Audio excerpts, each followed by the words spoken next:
Bonjour à tous, il est 16 h, nous voici de retour pour cette nouvelle conférence des journées digitales de l'expérience client. Nous allons nous pencher pendant 45 minutes sur l'expérience collaborateur et plus particulièrement sur l'expérience du téléconseiller. Surtout, nous allons recueillir l'analyse et les témoignages concernant la généralisation accélérée du télétravail dans un contexte inédit.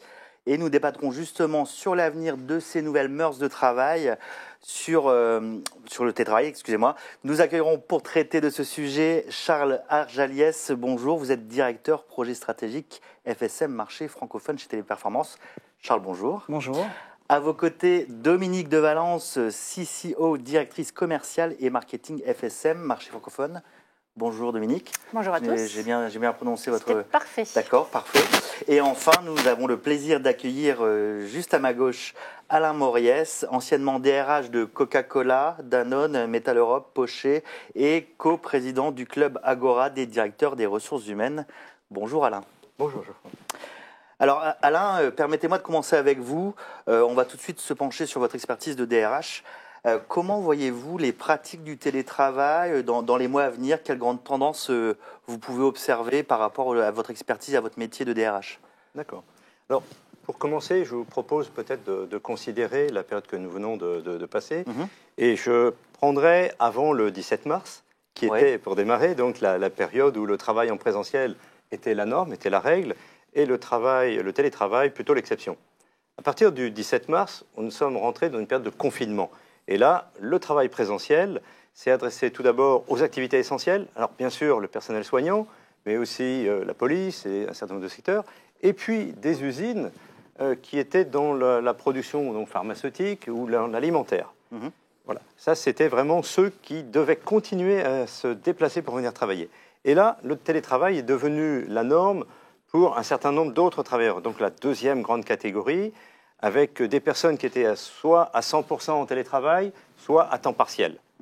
Et puis, une dernière catégorie de salariés dans cette période, c'est les personnes qui sont retrouvées sans travail du tout. Et donc, en chômage partiel total et sans activité. Ensuite, à partir du mois de mai, nous avons abordé le déconfinement. Et là, donc, le travail en présentiel a un peu évolué et s'est ouvert petit à petit, mais principalement à des volontaires, à ceux qui étaient volontaires. Et puis, le télétravail a continué, soit à 100%, soit à temps partiel, et bien sûr, toujours des personnes en chômage. Et puis là, maintenant, aujourd'hui, on peut dire, la reprise démarre. Et le travail en présentiel redevient obligatoire. Et le télétravail n'est plus l'exception, mais va devenir un mode incontournable. Alors, évidemment, on a vu pendant cette période que le télétravail a présenté un certain nombre d'avantages, mais aussi un certain nombre de limites. Dans les avantages, je vais citer très rapidement la continuation de l'activité, et ça a été clair dans tous les services, mais le télétravail a surtout répondu à un impératif de sécurité qui n'existait pas avant. Et ça, c'est un point qu'il va falloir garder à l'esprit. Le télétravail a aussi démontré son efficacité. Pour un certain nombre de salariés, ça représentait un gain de temps. On passait moins de temps dans les transports. C'est aussi des choses à prendre en considération. Et peut-être aussi un gain sur la fatigue. Mais je mets un point d'interrogation parce qu'on a vu que pendant ces périodes de télétravail, au contraire, la durée journalière a pu augmenter.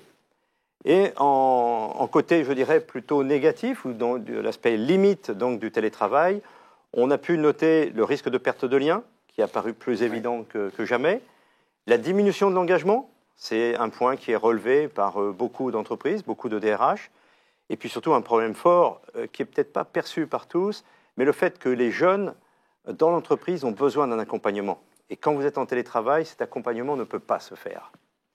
Et puis enfin, on a vu, à l'occasion du télétravail, un certain nombre d'inégalités qui sont remontées. Je pense notamment à un logement. Tout le monde n'habite pas dans une belle maison avec un jardin. Il y a des personnes qui n'ont pas forcément non plus le bon équipement. Pour télétravailler, ça suppose qu'on ait un bon équipement.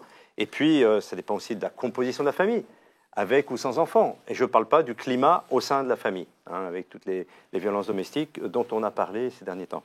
Donc, je dirais, le télétravail est effectivement venu de façon très forte et très amplifiée pendant cette période. Alors, bien sûr, il faut aussi avoir en tête que ce télétravail concerne exclusivement les activités immatérielles. Oui, Sinon, essentiellement. voilà. Alors, Ce que je dirais globalement, c'est qu'on voit que nous avons passé une période exceptionnelle.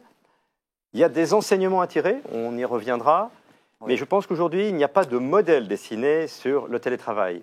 Il y a beaucoup de questions qui se posent. L'incertitude encore. Voilà. Et la NDRH et le BCG ont fait un sondage récemment avec des résultats très intéressants qui montrent que 60% des DRH pensent que 25% de leurs salariés pourraient travailler en télétravail en moyenne 2 jours par semaine. Vous voyez, donc c'est intéressant.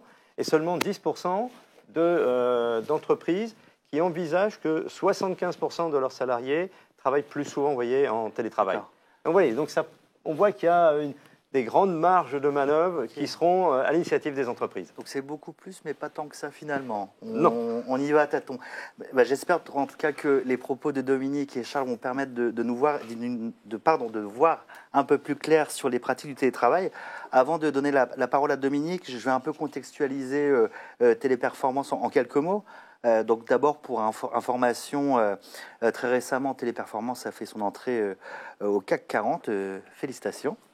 En un mois, entre mi-mars et mi-avril, le télétravail a été déployé dans le monde entier, parce qu'il faut rappeler que c'est Téléperformance, si je ne dis pas de bêtises, c'est 200 000 collaborateurs, c'est ça? 300 000. 330 000. C'est 300 000 collaborateurs dans le monde entier. Au pic, en mai, au niveau du confinement, le télétravail a été déployé dans le monde entier entre 70 et 80% de la production, avec 70 et 80% de la production. Soit voilà, on arrive à ce chiffre de 200 000, soit 200 000 personnes en télétravail sur 300 000. Donc. Plus de 6 200 salariés ont été mis en télétravail pour le marché français.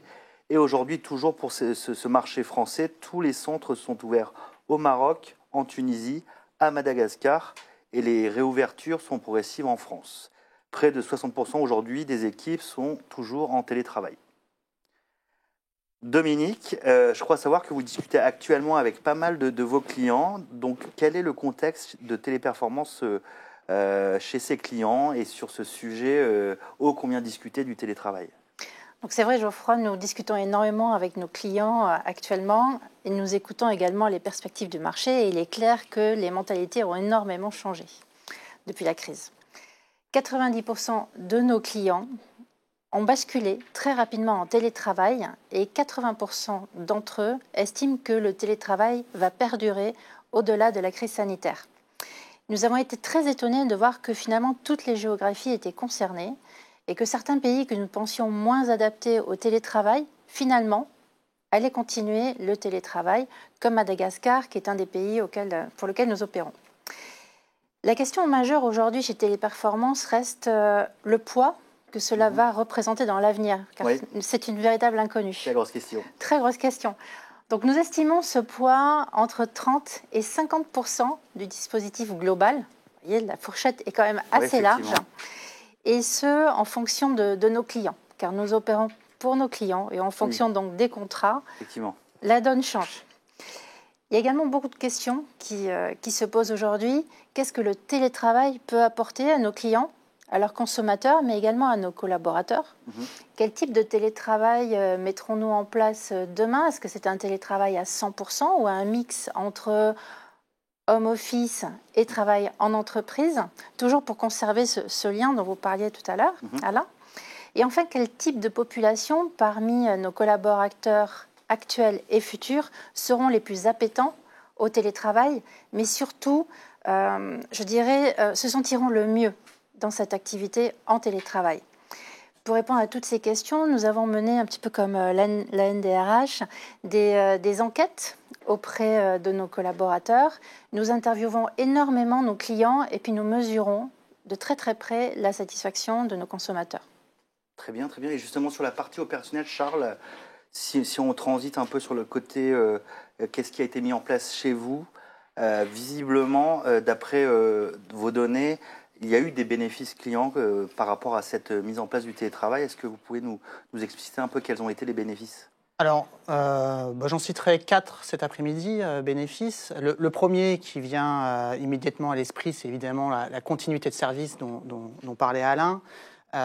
Aussi bien pour des périodes comme aujourd'hui, mais demain pour des périodes d'orage, de tempête, mais aussi de grève qu'on peut connaître. Vous avez rassuré en combien de temps vos clients pour un peu savoir Vous avez rassuré en combien de temps vos clients Du jour au lendemain, on a pu augmenter, lancer des équipes. D'accord. Et on a pu monter les 6200 personnes en moins d'un mois. On est passé de 24 personnes pour le marché français à plus de 6200 en moins d'un mois, donc entre mars et avril. Ça en fait des PC. Tout à fait. Alors, ce qui rejoint aussi cette idée, c'est la flexibilité. Alors, la flexibilité aussi bien quotidienne, parce qu'aujourd'hui, sur nos centres, on sait très bien qu'on doit répondre aux problématiques de nos clients, où les volumes sont plutôt dans nos métiers avec des chameaux d'appel, soit le matin, soit l'après-midi. Donc, ça fait des pauses qu'on doit mettre sur centre de 1 heure, 1 heure et demie maximum, alors que demain, avec le télétravail, on pourra tout à fait faire des shifts 9h midi, 15h, 16h, et donner du temps à ces personnes chez eux, moduler le temps. Le troisième point, c'est vraiment le bassin d'emploi. Aujourd'hui, si je prends l'exemple de la France, on est basé sur 13 centres répartis sur toute la France, mais on ne touche pas toute la France. Et demain, avec l'élargissement du télétravail, on pourra toucher toutes les populations. Donc ça a plusieurs liens. On pourra aller plus vite, plus agile pour recruter plus, mais aussi pour avoir des profils un peu différents, des profils avec des expertises différentes. Donc on pourra vraiment toucher des populations importantes. Et le dernier, alors, qui est peut-être un peu plus structurant même, c'est l'impact sociétal pour les marques. En fait, cette balance entre la vie personnelle et la vie professionnelle est de plus en plus importante et ça peut vraiment aider nos salariés. Et en plus, ça permet de baisser l'empreinte carbone. Parce que d'après nos dernières études, on voit, ne serait-ce que dans les déplacements, mais aussi dans la consommation d'électricité, de climatisation par exemple. Oui, c'est un vrai enjeu de RSE et d'enjeux sociétaux, effectivement. Je reviens un peu sur l'aspect bassin d'emploi, profil. Est-ce que ça va nous amener finalement à avoir des CRC complètement virtuels pour vos clients ? C'est-à-dire avec vraiment plus de plateau et puis les gens à distance qui gèrent la relation client. C'est un cas envisageable ou c'est encore vraiment un fantasme ? Alors aujourd'hui, ce que disait Dominique tout à l'heure, c'est qu'on a interrogé nos collaborateurs aujourd'hui. Alors on a interrogé l'ensemble des collaborateurs dans le monde entier, mais si on se focalise sur le marché français, donc à la fois Tunisie, Maroc, Madagascar et France, les réponses sont à peu près les mêmes. Les premières préoccupations qu'ils ont par rapport au télétravail, c'est le lien social et le lien avec leurs collègues. Donc là, ça représente 40% de nos préoccupations. Ensuite, derrière, entre 10 et 15%, c'est plutôt la gestion du temps et du planning. Et un peu, dans une moindre mesure, c'est l'environnement de travail entre 8 et 10%. Et alors, si on leur pose la question sur la pérennisation du télétravail, au-delà de cette période de crise, donc est-ce qu'ils se projettent à plus long terme sur le télétravail ? Alors là, les chiffres sont beaucoup plus élevés que ceux d'Alain. Ils sont même assez impressionnants parce qu'aujourd'hui, il y a 70% de nos collaborateurs qui se projettent dans le télétravail. Et si on rentre dans le détail, il y a 60% de ces 70% qui sont dans du télétravail alterné, donc 2 jours, 3 jours, et quand même 40% restants qui sont sur du télétravail à 100%. Ah oui, quand même. Donc ça fait des chiffres importants. Alors, c'est très encourageant, mais on sait qu'aujourd'hui, on reste très attentif à ce fameux lien qui est pour nous une des clés de réussite du télétravail. Et puis, si ça se trouve, il y aura de la lassitude aussi, parce que pour l'instant, c'est assez nouveau. On est dans un contexte quand même très inédit. Donc, encore une fois, l'effort de projection, comme le disait Alain, est très incertain. Alain, le télétravail redessine un peu les règles du jeu. Moi, j'ai tendance à dire que le télétravail n'en est pas vraiment, parce qu'en fait, c'est plus du travail à domicile, avec toutes les personnes dans le domicile. Donc, les règles du jeu changent. Pouvez-vous nous expliquer ce qui change et comment mettre en place les bonnes pratiques en tant que DRH ? D'accord. Alors, ce qu'il faut voir, effectivement, comme je disais tout à l'heure, c'est qu'avant le 17 mars, le télétravail était une exception. Donc, il était mis en place dans l'entreprise, soit par accord, soit par décision unilatérale de l'entreprise, auquel cas, on éditait des chartes pour expliquer le bon fonctionnement du télétravail. Et à ce moment-là, la requête ou le point premier qui ressortait toujours, c'était préserver le lien social. Ça, c'est ce que l'on retrouve pratiquement dans tous les accords ou dans toutes les chartes. Ça, c'est le point central. Et là, on a vu pendant quelques semaines, il n'y a plus de lien social. Du moins, il est médié. On le fait à travers les visios, à travers les coups de fil.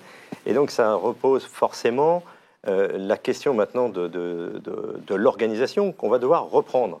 Parce que maintenant, il y a en plus cet aspect de sécurité.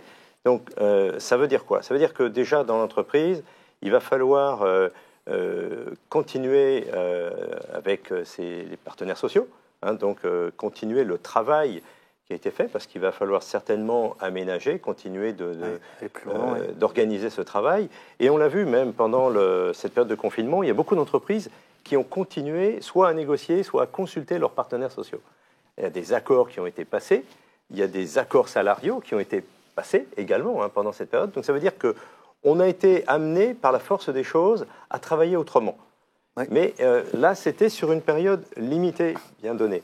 Donc, on disait, on a vu les avantages, on a vu les inconvénients. Tout le monde était content que ça se termine quand même. Et voilà, et c'est ça en même temps, parce que tout le monde est content de retrouver les collègues, la machine à café.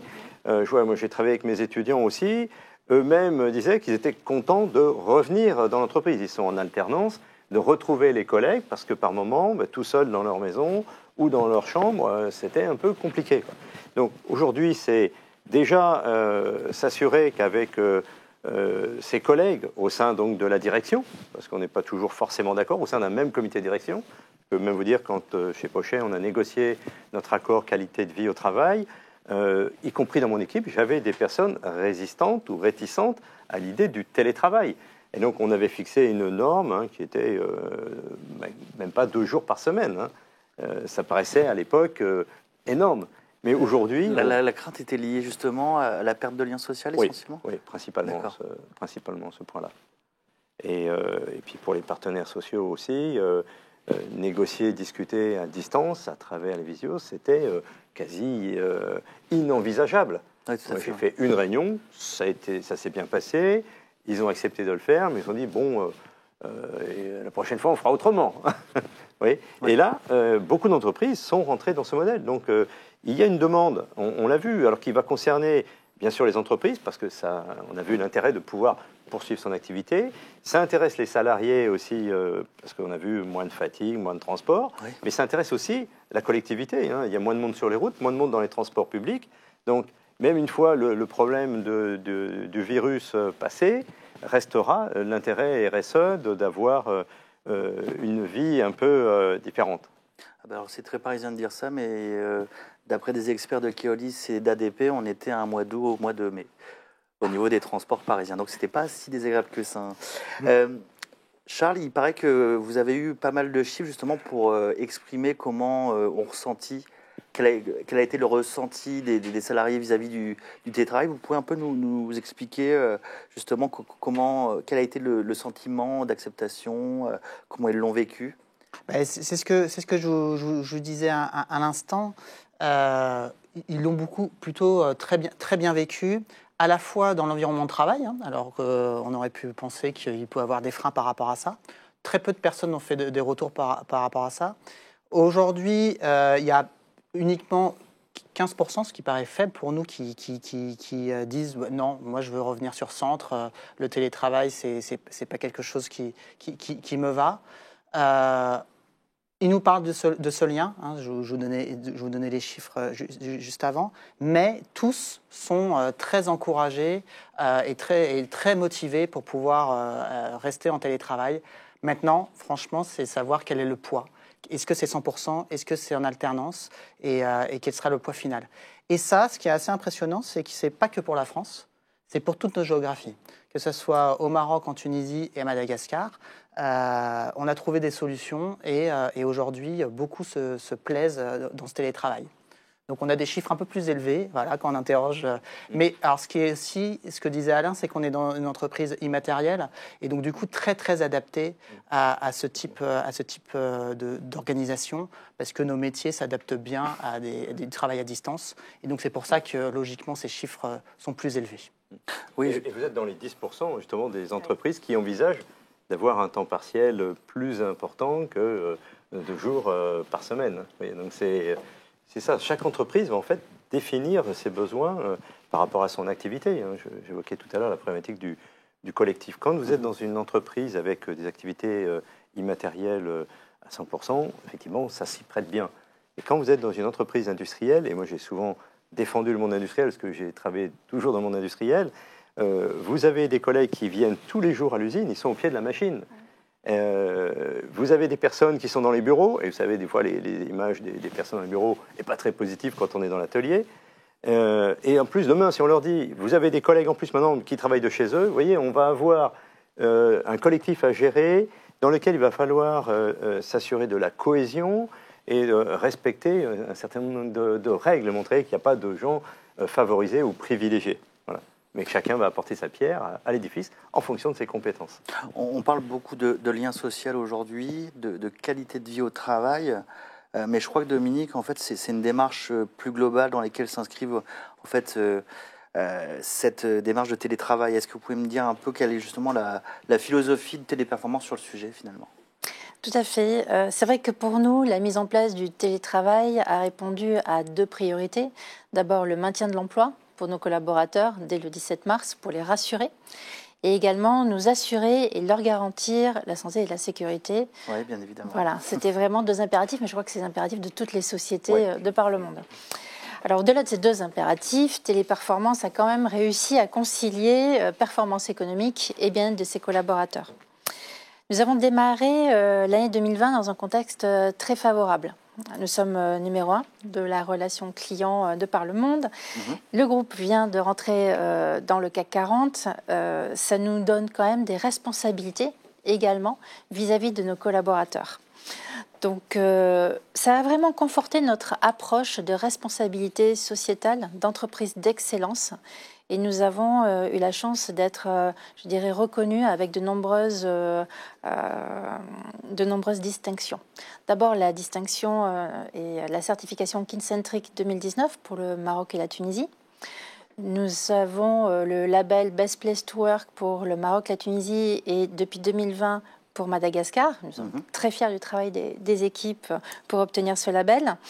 Et nous avons quand même la fierté de faire partie du classement des meilleurs employeurs du magazine Capital qui est paru en février 2020. Pas mal de lauriers. Pas mal de lauriers. Donc voilà, donc nous nous voyons en effet récompensés pour notre politique sociale, un leadership permanent, performant, l'agilité de notre organisation, l'attention surtout portée à nos talents et l'engagement de ces derniers vis-à-vis du groupe. Ce sont donc à peu près 80% aujourd'hui des collaborateurs de Téléperformance sur les marchés francophones qui évoluent dans un contexte social serein, sain et reconnu par des organismes tiers.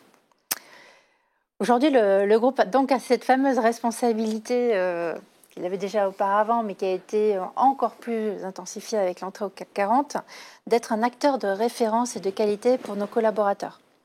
Et pour ceci, nous leur proposons des programmes qui sont axés sur la diversité, sur l'implication, sur le bien-être, sur le développement des compétences, qui parcourent et qui concourent, je dirais, à l'engagement de nos collaborateurs, car en effet, l'engagement est un sujet très important auprès de nos agents.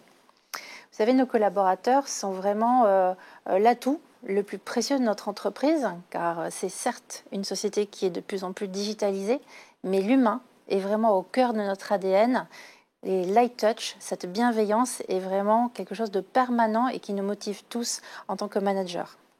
Donc c'est dans ce cadre que s'est inscrit la mise en place du télétravail chez Téléperformance. Et justement, Charles, le bien-être, c'est un peu la promesse de votre entreprise, de votre groupe. Elle est aussi garante d'une certaine façon du lien social qui a manqué à tous dans la période de confinement. Comment vous avez concrètement appréhendé le sujet ? Quelles bonnes pratiques vous avez développées très très concrètement ? Alors concrètement, je partagerai avec vous trois exemples cet après-midi. Le premier, c'est donner vraiment un cadre très précis à nos collaborateurs qui sont en télétravail. Donc ça veut dire que sur 2 sujets principaux, notamment sur la maîtrise de l'information et savoir que l'information est bien comprise, parce que quand on est à distance, cette espèce d'information est très important. Oui. Et le deuxième, c'est l'organisation, la planification. La planification, c'est quoi ? C'est avoir le planning très précis pour tous nos collaborateurs à distance, évidemment pour les tâches à faire, mais surtout pour toutes les réunions d'équipe, pour les one-to-one, pour les débriefs, mais aussi pour les aspects un peu plus fun. Et ça, c'est peut-être mon deuxième point, c'est qu'il faut planifier ces points fun, il faut en prévoir de manière systématique pour garder encore ce lien avec ses collègues, ce lien social. Et aussi bien, alors des exemples au quotidien, donc là peut-être 5-10 minutes, on n'a pas non plus 2 heures à faire ça. Et là, on a vu des choses où les gens partageaient leur musique préférée, ou créaient leur avatar ensemble, ou tout simplement faisaient le sport, le défi sport, où on a créé des break rooms, enfin des salles de pause pour pouvoir prendre son café et discuter. Ou ça peut être aussi des événements plus hebdomadaires. Là, on passe plutôt 15 minutes, 30 minutes. Partage d'un gâteau d'anniversaire, des moments forts. Et on a aussi développé des événements mensuels ou voire trimestriels, des nombreux apéritifs comme beaucoup d'entreprises, mais aussi des dîners entre équipes ou des concours. Il y a le fameux concours chez nous, Téléperformance, qui était la coiffure à confinement. Vous imaginez bien le style. Mais là, ça a été, pas que en France, ça a été pour tous les pays. Donc du coup, cet aspect vraiment fun qui est très important. Et les équipes arrivaient à dîner le soir, se disaient on n'a pas eu trop de moments de convivialité et dîner ensemble le soir. Ouais, c'était une demande très forte en fait. C'est surprenant. En fait, ce qui se passe, c'est que pendant toute la journée, on travaille beaucoup, finalement, presque plus quelquefois en télétravail, et on enchaîne des tâches, des réunions, etc. Et finalement, le temps dont parlait Alain, qui était un peu plus décontracté ou qui permettait de décompresser en discutant sur nos terrains, on les a recréés de manière virtuelle. Et donc, ça pouvait aller jusqu'à des dîners ou des... Je ne dirais pas tout le monde, ça dépend aussi des organisations, mais c'était vraiment fondamental de pouvoir développer ces aspects et de les planifier, encore une fois, et de les prévoir. Et le troisième point concret que je rajouterais, c'est vraiment, pour le succès du télétravail, avoir des infrastructures et de la technologie, de l'IT vraiment solides. Alors, le premier auquel on pense tout de suite, c'est Internet, avoir des débits élevés et stables. On parle de la fibre, mais je peux vous dire qu'en France et dans d'autres pays, on a installé chez nos collaborateurs des box 4G. Donc ça fonctionne. Encore une fois, à Madagascar, on a plus de 350 personnes en télétravail. On ne l'aurait pas imaginé comme ça intuitivement. Toujours dans cet aspect IT, très très important, avoir un outil collaboratif de management à distance et de formation à distance très performant. Alors, nous, on a par exemple Téléperformance Chat, mais on utilise aussi des outils du marché, vous pouvez en connaître. Ça, c'est très très important. Et le dernier que je citerais, ça serait l'utilisation au maximum de caméras, de webcam, parce qu'on n'a pas ce contact physique, mais dès qu'on peut maximiser le contact au moins visuel, c'est très très important. Et donc finalement, l'ensemble de ces choses ont rapproché certaines équipes qui en fait venaient travailler au moment de leur shift, se voyaient plus ou moins à leur pause, parce que des pauses décalées, etc., et rentraient chez eux. Et là, en fait, ça a donné un sentiment d'appartenance à une équipe, parfois beaucoup plus forte que sur Centre. Très bien, très bien. Et je crois savoir que vous avez aussi développé là récemment une solution en propre, Dominique, pour accompagner justement cette mise en place du télétravail. Oui, tout à fait. Nous avons déployé au niveau mondial une solution qui s'appelle Tipeee Cloud Campus. C'est une solution de télétravail virtuel. D'accord. Pourquoi la développer en propre? Ça répondait à quel besoin? Alors, ça répondait aux besoins de compagnies qui étaient présentes d'un point de vue international et qui avaient besoin, par exemple, de langues spécifiques. Donc, nous pouvions opérer au Maroc 5-6 langues, mais avoir besoin pour ce client de chinois, par exemple. Ah oui. De langues que nous n'avions pas facile à trouver, des Marocains parlant chinois ou japonais ou pourquoi pas turc. Ça devient des perles rares. Voilà. Et donc l'idée en effet c'était de complètement virtualiser la relation client et de pouvoir permettre un management à distance et des interactions à distance de par le monde. Donc nous avons commencé à travailler sur ce nouveau modèle de travail même avant le début de la crise sanitaire. D'accord. Et l'objectif de ces travaux était de développer encore une meilleure expérience client, mais également d'offrir à nos agents une excellente qualité de vie et un bien-être, donc en étant en home office à 100%. Ça remontait à quand par rapport à l'avant-crise? C'était combien de temps avant? Alors, c'est une solution que nous avons commencé à mettre en place en 2019. D'accord. Et nos premiers clients ont été les sociétés du e-commerce, de la santé, des collectivités également, et des télécommunications. Voilà. Et donc, nous avons développé un certain nombre de fonctionnalités, comme par exemple le recrutement virtuel. Et dans ces recrutements, c'est vrai que nous serions peut-être amenés à rechercher des profils un peu différents, parce que ces personnes sont en home office à 100%, et donc sont managées virtuellement. Donc, il faut quand même avoir un certain nombre d'appétences et de skills qui se rapportent en effet à ces qualités-là. En termes de fonctionnalités, nous avons également développé des formations à distance, du coaching pour aider ces agents virtuels à développer encore plus de compétences, mais également à créer un climat où ils interagissent entre eux. Vous voyez, parce que c'est important, en effet, de pouvoir continuer à avoir ce lien social, même s'il est complètement virtuel. La solidarité entre équipes, effectivement, à distance, c'est plus compliqué. Ouais.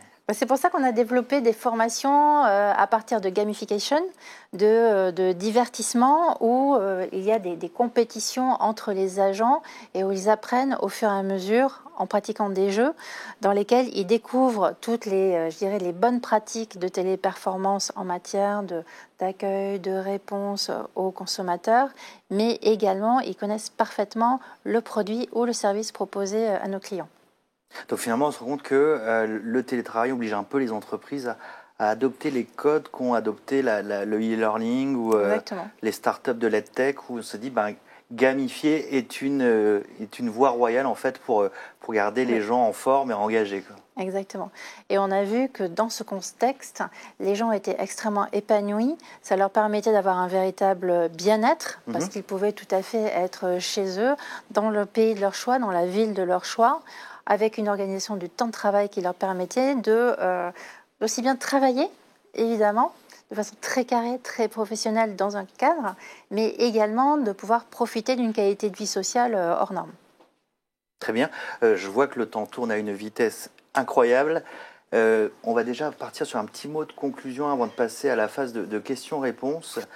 Alain, ça serait quoi vos recommandations, votre position sur ce qui va nous arriver Sur ce qui va nous arriver. Alors déjà, observons comment la reprise va s'effectuer.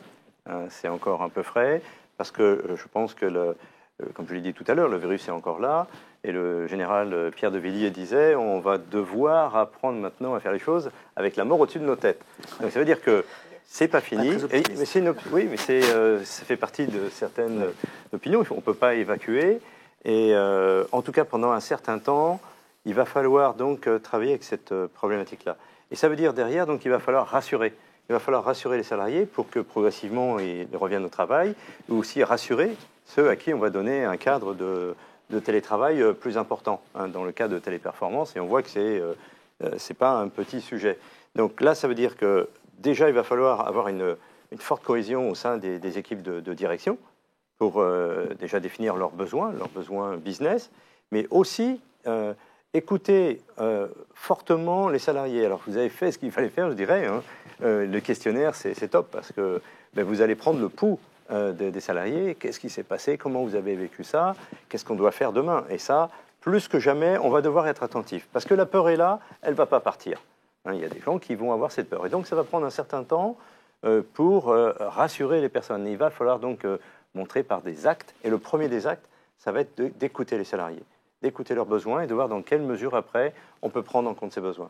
Et une fois qu'on a formaté le projet, c'est en discuter avec les partenaires sociaux. En France, c'est incontournable, vous le savez. Vous opérez pas mal en France, donc je pense que ça, vous connaissez les règles. Hein. Je crois que vous avez une politique sociale très développée, comme vous venez de l'indiquer. Et donc, pour que là, ça se passe bien, intégrer et associer aussi les partenaires sociaux à ces réflexions.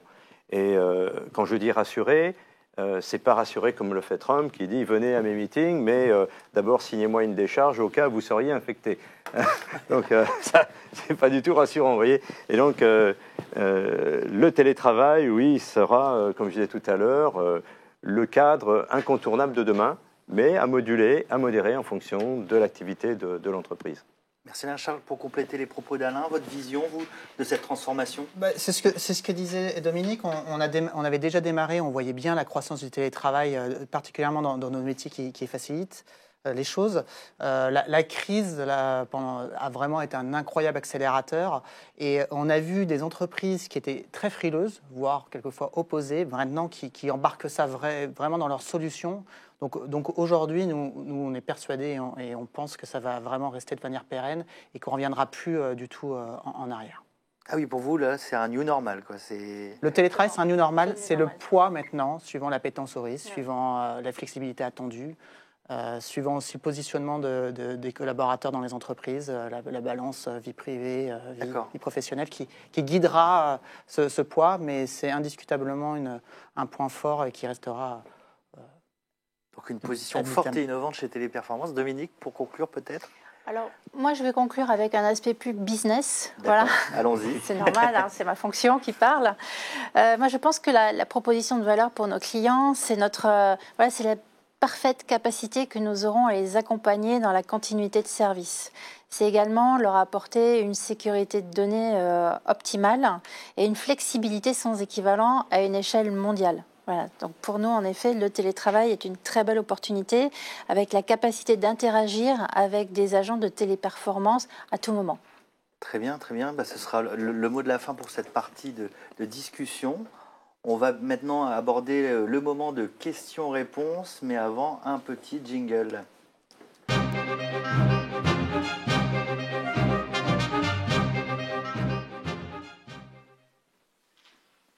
De retour sur le plateau d'Agora News Expérience Client, donc avec Charles Arjaliès, Dominique de Valence et Alain Morias. J'ai hésité sur votre nom, Alain, excusez-moi. Simon va nous modérer quelques questions en voix off. Simon, bonjour. Est-ce que tu as une petite question à nous proposer ? Alors bonjour à tous, oui. Tout d'abord une question pour Dominique. Qu'est-ce qui vous a le plus manqué en tant que manager durant cette période ? Alors moi, c'est un peu particulier parce que je manage déjà des équipes qui sont éclatées partout en France. Et nous travaillons pour 4 pays, donc nous sommes habitués à avoir des échanges réguliers par Zoom, par Teams, en visio. Nous sommes rarement en direct avec nos collègues et nos collaborateurs. Ça n'a rien changé. Donc, alors, ça a intensifié les choses. D'accord. Ça a intensifié les choses. Alors, c'est vrai que cette période de crise, nous avons tous énormément travaillé, plus de 10 heures par jour. Ce qui m'a peut-être manqué, en effet, ces moments de pause avec mes équipes où on se détend, où on ne parle pas que travail. Et je dirais qu'il faut rester très vigilant quand on est justement comme ça en home office à créer des moments de rupture pour justement intensifier ce lien. Sinon, on peut très vite déraper sur on travaille. Donc ça, il faut faire très attention. C'est ce que finalement, ce que préconisait Charles par rapport justement à formaliser, à officialiser les moments de convivialité, les moments informels, ou sinon, effectivement, on évite... Le risque de burn-out peut très vite poindre. Il faut être très vigilant. Et c'est vrai que moi, une partie de mes équipes est dans le commerce. Donc les commerciaux, vous savez, sont de grands affectifs. Donc c'est vrai que j'ai mis en place des réunions commerciales une fois par semaine pour tous se voir, pour partager, pour échanger, pour parler justement des difficultés que certains pouvaient éprouver à rester chez eux, parler des bonnes pratiques business. Donc je dirais qu'on a encore plus été dans un management de proximité et vraiment personnalisé en fonction des caractères des uns et des autres. Très bien, très bien. Une seconde question, Simon ? On a ensuite une question pour Charles. Y a-t-il de grandes variations selon les zones géographiques ? Par exemple, une différence entre le Maroc et la France ? Alors, ce qu'on a vu donc pour le marché français, sur le déploiement, il y a très peu de différences. En fait, on a été en télétravail sur l'ensemble des géographies entre 50 et 70% pour le marché français, quel que soit le marché. Les retours aussi sur l'appétence au télétravail sont les mêmes. Enfin, je vais vous donner des chiffres tout à l'heure. Il y a peu de différence entre les pays. Mais où on aurait pu penser que la culture pouvait être un peu différente, et le télétravail marche très bien, techniquement parlant.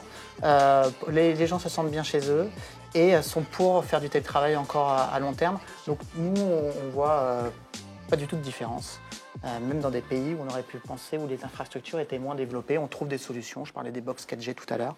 Il y a vraiment des outils aujourd'hui performants qui nous permettent de déployer le télétravail partout, dans toutes les géographies. Peut-être qu'aussi le télétravail va finalement être une solution au désert numérique qui existe encore un peu en France, on ne sait pas, mais peut-être. Une autre question, Simon ? Alors cette fois-ci, c'est pour Alain. Les profils pour travailler à distance sont-ils plus durs à recruter? Une question intéressante, sachant que je dirais en tant que DRH, pour moi, quand je recrute, je vais d'abord regarder les compétences ou les aptitudes et mesurer la capacité à travailler à distance. Ça sera un peu nouveau, je dirais. Qu'est-ce que je pourrais aller chercher? Peut-être l'autonomie de la personne, sa capacité à travailler sans avoir son patron derrière la vitre, ou l'inverse, quand je suis un manager, avoir l'habitude de travailler et de gérer des personnes à distance. Vous savez, il y a encore beaucoup de managers, y compris à certains niveaux, qui aiment bien avoir leur cours autour d'eux. Et pour eux, ça les rassure d'avoir leur manager autour de la table. Alors qu'aujourd'hui, et vous le démontrez parfaitement, on peut travailler en équipe en étant aussi à distance. Donc la difficulté, je dirais, peut-être pas. On voit en tout cas pour Téléperformance, c'est plutôt, je dirais, sur la langue que Jacques serait la principale difficulté. Charles, justement, un petit retour sur, vous avez certainement dû recruter durant la période de confinement. Ouais, alors on a dû recruter, donc ça a été l'occasion de recruter à 100% digital. Aujourd'hui, on avait déjà beaucoup de choses pour pouvoir pré-sourcer les personnes qui existaient déjà, mais on faisait venir les gens sur les centres, on faisait une rencontre avec les responsables des ressources humaines, et donc, on a tout digitalisé. Je parlais des webcams tout à l'heure, avec des webcams, et derrière, donc on les a recrutés 100% en télétravail. On a envoyé chez eux les ordinateurs et les PC et les casques et les webcams. Et après, on a fait les formations initiales à distance. Nous, dans nos métiers, on peut penser de formation pendant 2 semaines, 3 semaines, où on pouvait imaginer que jamais ça pourrait passer en formation à distance comme ça, sans lien. Au contraire, ça a hyper bien marché. Aussi parce que les profils étaient un peu différents. Et donc des profils qui voulaient le faire. C'était des personnes qu'on avait recrutées exprès pour ça, et on avait prévenu que c'était en télétravail. Et donc on a vu que ça faisait des profils qui étaient vraiment encore plus motivés, parce qu'ils voyaient ça comme une chance d'être chez eux et de pouvoir travailler de chez eux. Donc on a eu des retours très positifs sur les premiers. Clairement un avantage en nature là, dans ce qu'on ressent au niveau du télétravail. C'était un peu des personnes qui avaient une appétence pour ce type d'emploi et de façon de travailler. Et une question moi que je me pose aussi par rapport à vos propos, c'est vraiment sur toute la phase de formation initiale, tout était 100% digital? Quand vous formiez justement pendant l'onboarding des collaborateurs, c'était vraiment tout en digital? Aujourd'hui, oui. Aujourd'hui, c'est complètement en digital. De toute façon, il n'y avait pas le choix. On avait fermé si je prends l'exemple de la France, on avait fermé, on avait suspendu plusieurs de nos centres, et on ne voulait surtout pas, pour des aspects sécuritaires et de santé, on ne voulait pas les faire venir sur centre. Et aussi par rapport aux questions de distanciation, on serait retrouvé avec des équipes de 4 personnes, là où on pouvait avant en mettre 12. Et donc du coup, on voulait à tout prix le faire à distance. Et en fait, les animations ont été un peu différentes. On a modifié les modules de formation, etc., pour donner des choses beaucoup plus interactives. Et finalement, je vais vous dire une petite histoire, c'est les formateurs nous disaient que les gens étaient plus concentrés. Quelquefois, au milieu de 12-15 personnes qui étaient formées, il y a des gens qui pouvaient piquer du nez. Quand vous êtes en visio et donc du coup, on n'a pas le choix, la proximité, j'ai des formateurs qui me disaient qu'ils sentaient une proximité plus forte avec certaines personnes, parce qu'ils ne se connaissaient pas pour le coup, ils ne se connaissaient pas avant d'avoir démarré ces formations, ce n'étaient pas des salariés historiques de l'entreprise. Et en fait, ils nous disaient qu'ils avaient une proximité plus forte à distance que sur centre. Oui, comme quoi aussi l'essor du canal vidéo est un vrai enjeu aussi. On se rend compte que ça peut pallier aussi la distance. Écoutez, on va finir cette phase de questions-réponses sur ce bel apport de la part de Charles. Merci beaucoup Alain, merci beaucoup Dominique. Merci à tous d'avoir assisté à ce bel échange concernant en fait le futur du télétravail. Merci à tous, merci aux partenaires qui nous permettent encore maintenant de réaliser de très belles journées digitales de l'expérience client. Donc merci beaucoup à l'INRC, à Stratégie Client, à Sens du Client, à Agora Media, donc une pensée émue pour Agora News Expérience Client et pour Supply Chain Village. Merci à élu service client de l'année et à l'Institut du Commerce. Je vous dis à très vite, dans 10 minutes pour la keynote de clôture qui exceptionnellement ne comportera pas de moment de questions-réponses. Nous avons effectivement préenregistré l'émission avec Thierry Chamouton de l'Institut national de la relation client. Merci à tous, à tout de suite.